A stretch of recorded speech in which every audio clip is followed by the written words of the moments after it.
Hey guys, it has recently come to my attention that there's a multitude of people that for some reason don't know how to use a 2-lane drive-through. So let's clear some things up. Okay, I've drawn a diagram to help you guys out. This is really easy. Very specific to the McDonald's by my apartment because that's where I come across this problem that frequently. All right, this is where the cars park, just a line of parking. This is the building, sidewalk, the two ordering places.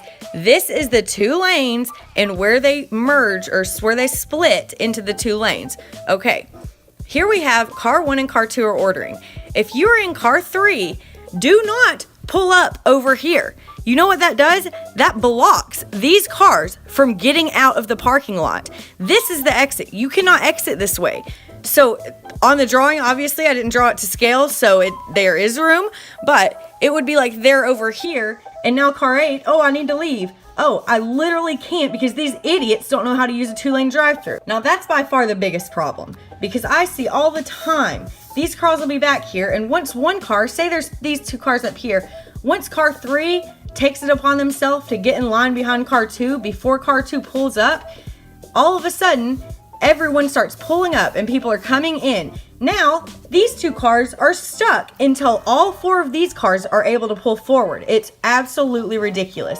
This is so simple and you guys are making it way more difficult than it needs to be. Okay, the second problem we come across. Now, car 1, they've ordered, right? They move up here on the side of the building. Car 6, seeing this empty spot like a good boy, goes up here. Okay, car 6 and car 2 are now ordering. Car 4, once again, must not pull up behind car 2. That would be stupid. 1, because you're blocking these other people that are trying to get out. And 2, what if car 6 finishes ordering first? Whoa, guess what? Idiot. Now you're stuck when you could have literally been up there ordering because you don't know why car 2 is taking so long. Okay, say car 4 is still back here. Car 1's up there. Car 6 finishes ordering. They pull up. Okay, now car 4's up here. But, oh look, they finished ordering finally, so they pull up.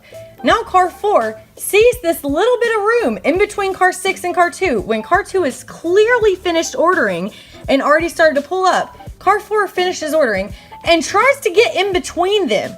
What? That is, what makes you think that is how it works? That you will not get your order. You will get someone else's order. You will screw it all up. Idiots. Jesus Christ. Okay. That's pretty much it. It's really not that hard. Thanks for coming to my TED Talk.